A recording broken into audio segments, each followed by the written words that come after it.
Ken Kiff was one of the most influential artists and teachers of his generation, and a dominant figure in British painting in the last quarter of the 20th century. He began the sequence in 1971, an extraordinary series of almost 200 paintings, which is virtually without precedent in modern British art. From its earliest stages, the artist thought of it as a single entity. The paintings were begun in 1971, and most were finished by the mid-1980s, but he was still working on some at his death. The continuity of the sequence's interconnected themes and rhythms gave the whole the feel of a musical symphony. It's a way of thinking about reality and how art might express the paradoxical and often arbitrary experiences of life.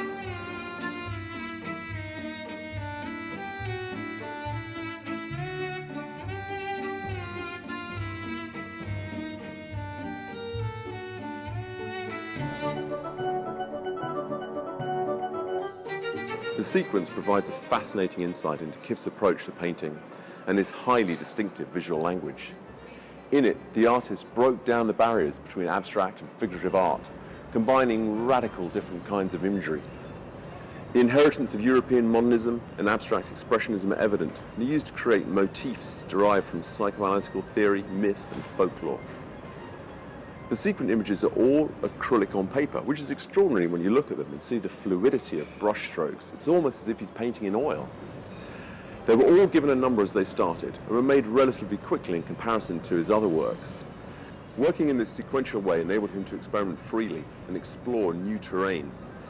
The emotional range is vast, with many works displaying a gentle humour, while others reveal a far darker and deeper side of life.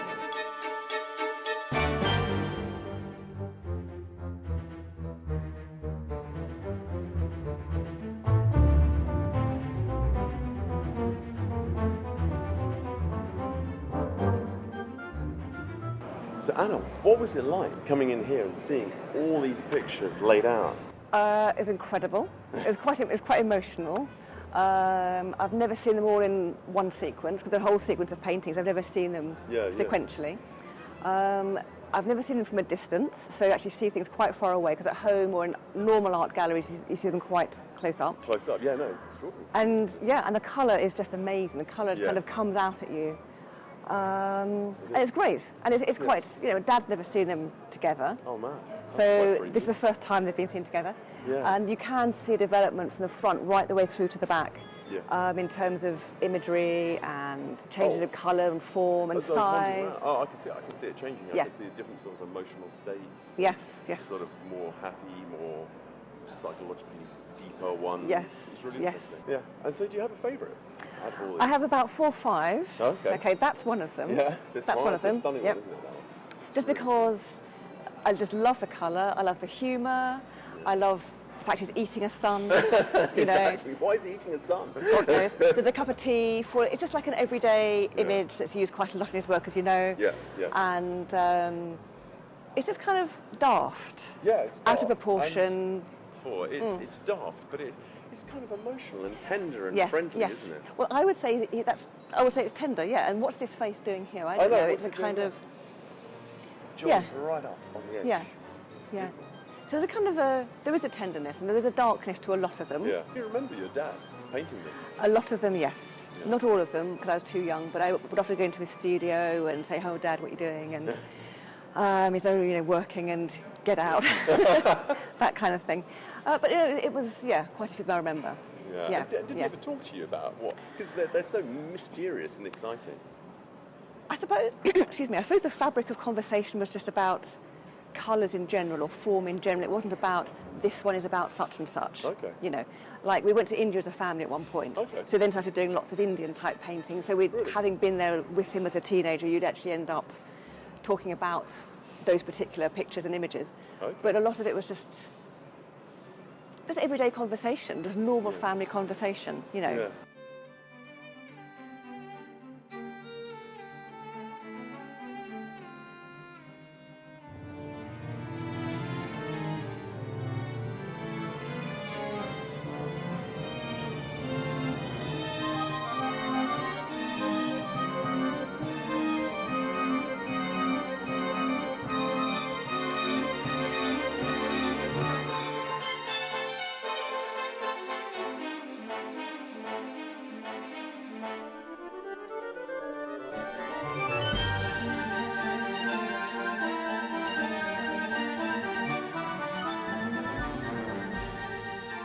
I mean, Kiff started the sequence in the beginning of the 70s. Yeah. And they are, I feel, kind of mixture of his responses both to the art that really affected him. Yeah. The Chagall, Clay, the that era, but working out, him working out also how he could use those things and many other things. I find them very unegocentric paintings, totally. If that makes sense. Oh yeah. Which absolutely. and I think there've been moments where they're clearly about a male psyche, but that it's sort of done with a kind of fantastic sense of humour and lack of a sort of overt macho. Yeah. No, absolutely, there's always sort of fragility in them. It turned out that quite a number of people I knew had been taught by Kiff at different points. Yes. And one of those was Dilwyn Smith, who is a sort of much more overtly abstract artist, and he expressed something that I think I found very much with everybody I spoke to, was that even if people didn't feel that they liked the work, I think every artist that I spoke to found it work that provoked them very much to thinking about what they were doing, what the nature of their painting was about. And I think that that's always a sign of something really interesting. Yeah, because I always feel as that sort of, he's allowed the chaos of the paint to bring the paintings into existence, really. Absolutely. Well, that's also why it seemed very, very important when again, during the sort of research for the show, Marlborough Gallery, who represents Kiff's estate, were, it turned out, had a number of unfinished paintings from the very end of the sequence. Oh, very nice. Yes. That we asked Anna's permission to show here because they were still attached to the boards that he used. Because it's definitely the case, both speaking with people and from his writing, that he would sort of work on a number of them in the studio at the same time, and I think probably be working on canvases or boards, larger paintings at the same time.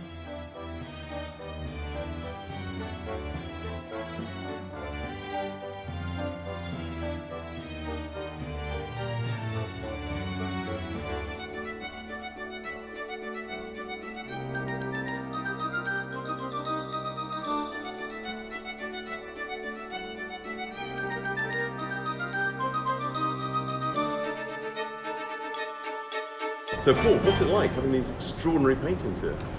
We're hugely excited to have Ken Kiff here.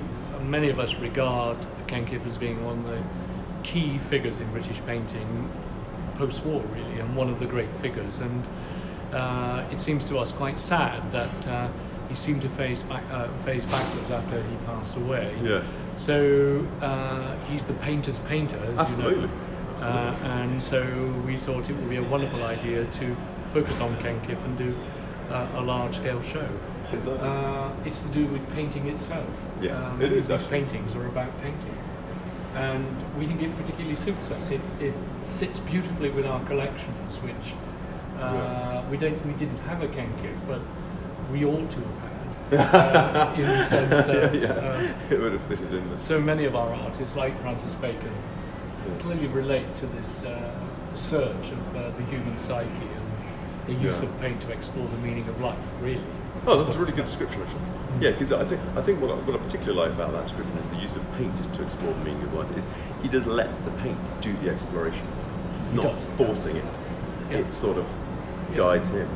For works which have smiling suns and gods and demons and all kinds of things going on, they seem remarkably unpretentious and straightforward, don't they? It's like it feels like a completely natural universe. Yes, it does. His universe. It feels logical to him, and but the paint is a major player in that, isn't it?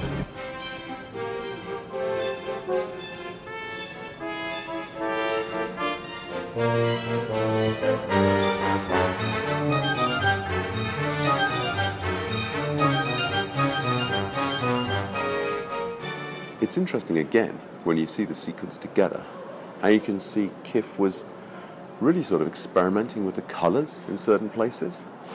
For instance, here it's interesting to see the whites.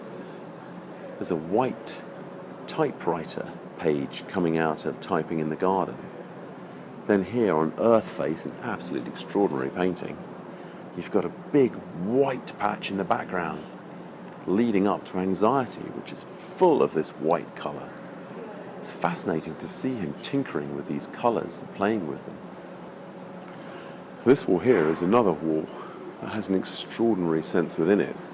You suddenly see that around this time, Kiff was focusing on a more sort of psychological centre.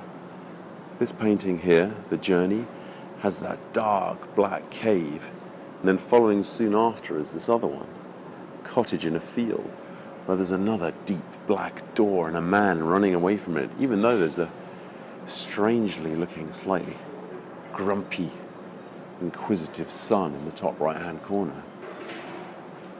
Then as you move across, you've got some of the more bizarre elements like the horse, but then, soon after this, comes one of the most striking sections of the whole sequence paintings, Talking with a Psychoanalyst, Night Sky. This section is all building up towards this picture, which has, again, the dark corner to it and these strange, mysterious creatures. It's extraordinary to see how at this point in time he was suddenly delving through these ideas.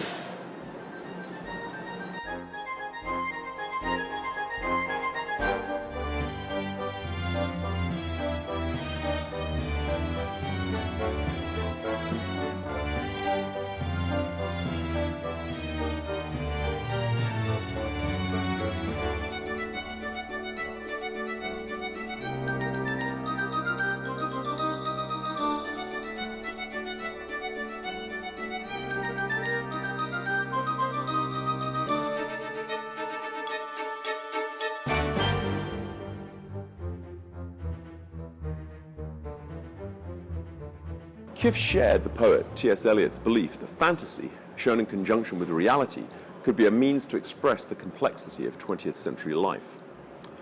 It could help mediate and explain the traumas that life can bring. Kiff's father had died during an air raid at the start of the Second World War, leaving his family in a fragile and vulnerable situation.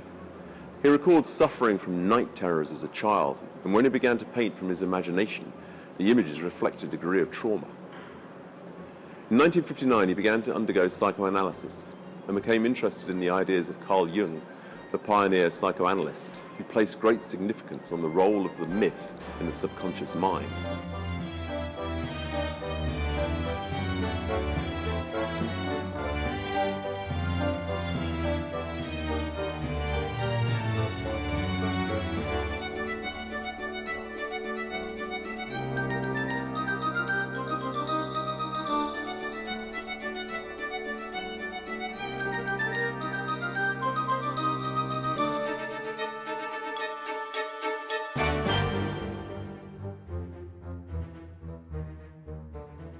As the sequence progressed, the paintings became larger and often more heavily worked. The imagery towards the middle of the series is often more richly saturated with colour and configured in more complex, interwoven compositions. Towards the end of the sequence, the imagery moves away from the foibles of everyday life, as the artist presents us with landscapes in which everything seems to be in a continual state of flux, inhabited by strange creatures and pulsating with colour.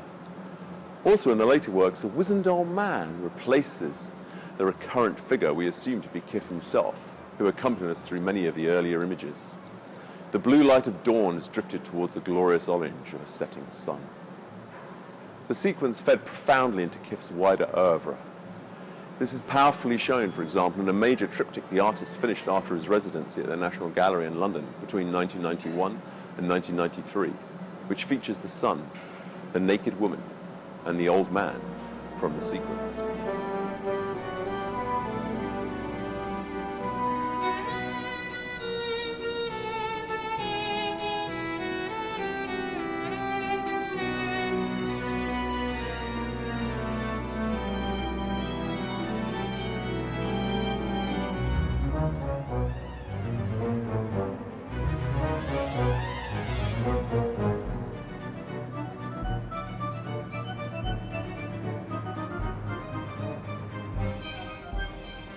So is there one thing you could sort of sum up about the exhibition? How does The exhibition? Yeah, this It's scene really all here. good. No, I just think, well, about his work, I would say colour and joy with a bit of an edge. Yeah. Oh, that's interesting. Yeah, Joy I would with say an edge. that. Yeah. You like it? Yeah. Barbed yeah. wire kisses. Yes. Fair enough. Title of a Yes. Summer show now. Oh, is it? Okay, right. Well, there you go, yeah. Excellent. Oh, well, it's really good. I would encourage everybody to come and see it. Yeah. And I'm sure you would as well. Absolutely.